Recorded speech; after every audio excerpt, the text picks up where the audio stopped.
Good afternoon. It is the afternoon of the 9th of August, 2023. It's a Wednesday afternoon, and well, I am not in my usual quarters for making these videos. I'm outside today. I'm out in the back deck where it's quite nice out today. It's about 85, 86 degrees Fahrenheit and overcast. That's about 30 degrees Celsius. And overcast, so it's a beautiful day out. Um, Usually doesn't get this nice of a weather for ambient noise. I don't know what that was. Usually don't get this nice weather for this time in August, so it's nice and cool and relatively cool, I guess. And so I was out here, and also I have my dogs are out here, and I have a Chihuahua that I've had for over a decade now. He's a 3.5 pound Chihuahua. There's a hawk been hanging around, and um, I'm wanting to make sure he's okay. No hawk's gonna do nothing silly. So, August is an incredibly busy month for me. I've mentioned that several times. Today is my wedding anniversary, and after everybody asked me how long you've been married, I just say too long, and which is a joke. But I've had a good marriage. I still have a good marriage, so I'm no complaints there. I love my wife. Um,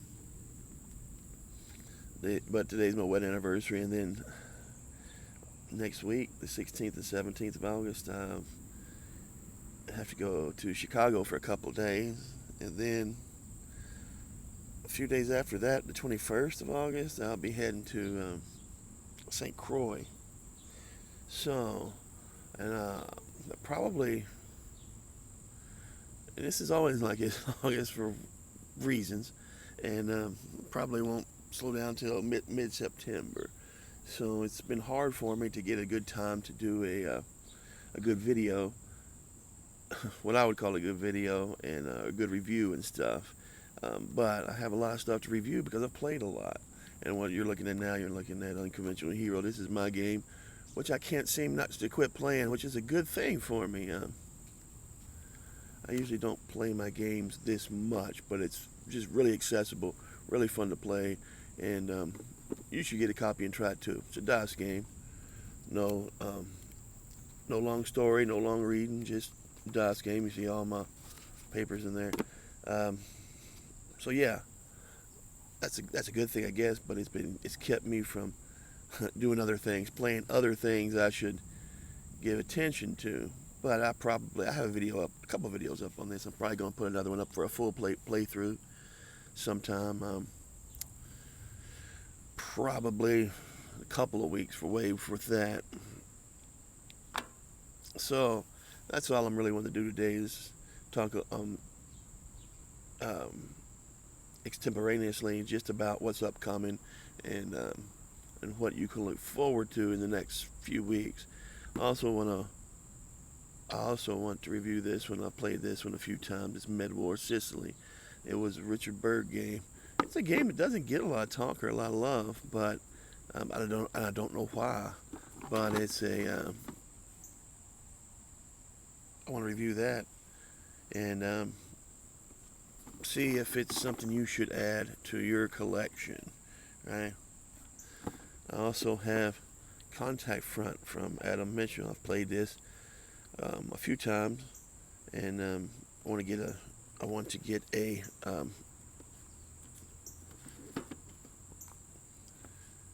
review of it made this week. I would like to get this done by Friday morning or Saturday morning, one or the other, and because it's long overdue. Well, not long overdue. This is long overdue, but this one's overdue. I should have this out, and that should be coming up soon. And then you have Levy en Masse, and Levy en Masse is the States and Siege engine. It was a States of Siege game. That's a copyrighted name, right? Trademark name of a game system. So it's with Worthington now.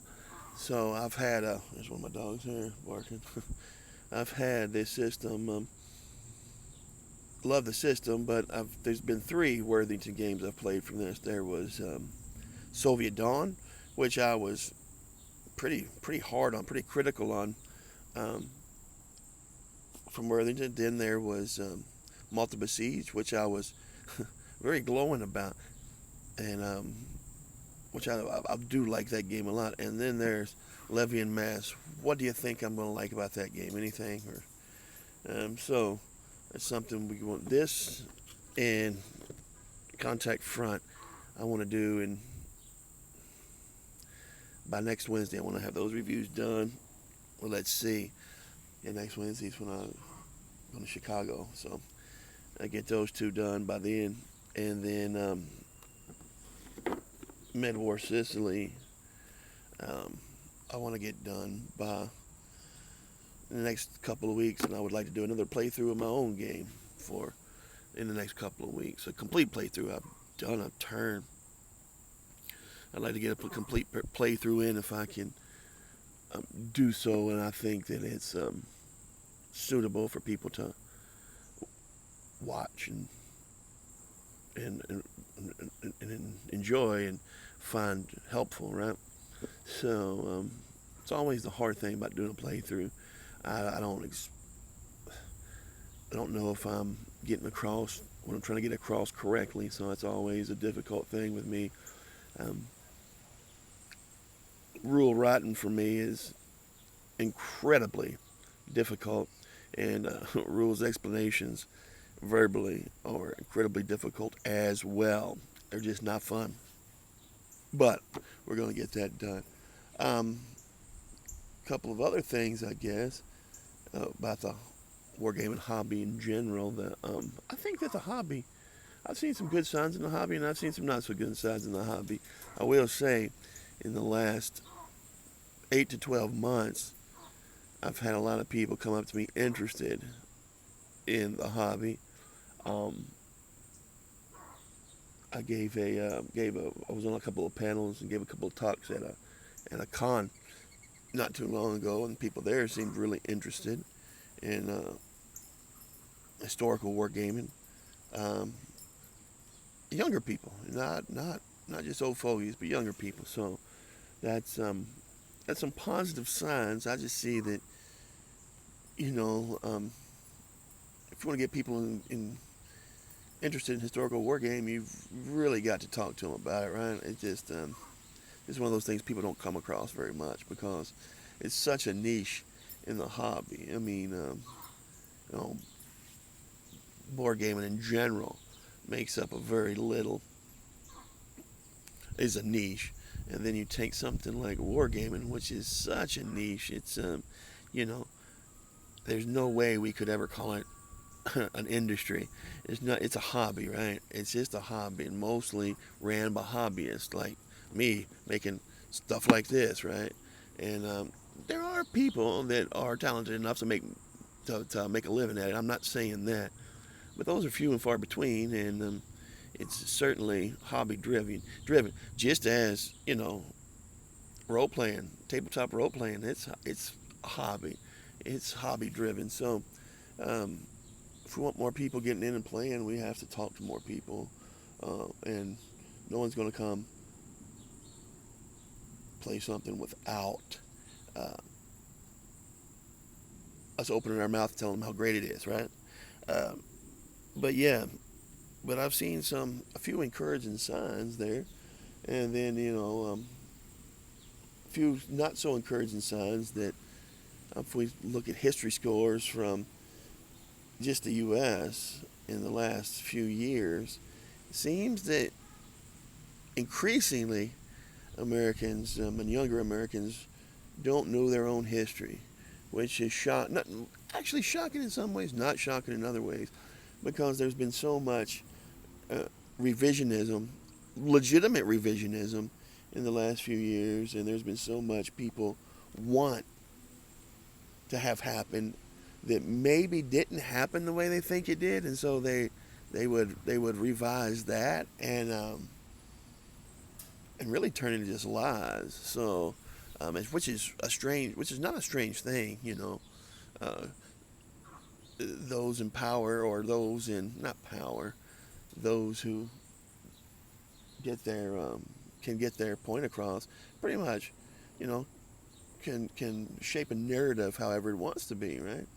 So, just one of those strange things that uh, Americans just don't know their history so good. Whereas, you know, places like still in Ecuador, they still teach their history pretty. Again, they're not the greatest on history there either. Let me tell you, nowhere in the Western hemisphere are they.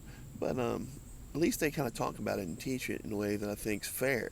And that's always the thing with history. You can always get into, no matter what side you're on, no matter what your political thing, you can always get into revisionism on both sides. And it can turn into an ugly thing, right? But our history is not an ugly thing. It can be. But our history is where we came from. And, you know, it also can be a beautiful thing. I mean, sure, ugly events happened in the past. But we have to go over that. We have to talk about that. We have to, you know, uh, uh, do that in a fair way. And I don't think there's any better or more fair way than do it than through gaming. It's something fun you can do. And World War II, no one can properly explain the death and destruction that reigned on on Europe in World War II, right? Just can't properly tell that story without being deeply affected. But how many of us play these World War II games, right? They are so yeah, it's something I think you can teach people through these games, but we have to, you know, be willing to talk to people about it. So I've seen people younger people very receptive to war, even miniature wargaming, in the last, like I said, about 8 to 12 months, let's give or take. And so, um, yeah, open your mouths out there, talk to people, tell them what you do. No reason to be embarrassed about what you do, man. I was talking to, oh, actually, I was talking to my son the other day, and he's a big anime fan. And I was like, and he was like, yeah, I keep that on the down low. I was like, well, why? Lord. And he's like, well, because there is a lot of misconception about anime. I was like, man, people have like weird misconceptions about a lot of things. And you are who you are, right? And by the way, there's nothing wrong with anime. It's saying anime is like saying movies. It's such a deep and broad topic. You can find stories about anything, good stories about anything within manga and anime, right? So, uh, but yeah, don't be embarrassed about what you do. You are who you are. Uh, you know, yeah, we all got to get over that. Well, that's just me ranting a bit about the hobby and me just saying what's upcoming. Again, these 4 games, I'm going to get these 2 done hopefully by the end of this week and these 2 in the next couple of weeks. So, I don't have anything else. Just one of those days. Like I said, I didn't really feel like preparing too much. I didn't really feel like reviewing something when I'm really not in the mood of doing it because I generally won't give a good review. I'll just be going through it, going through the motions. So, all right, y'all. Y'all have a great day. I'll talk to you soon, and bye-bye.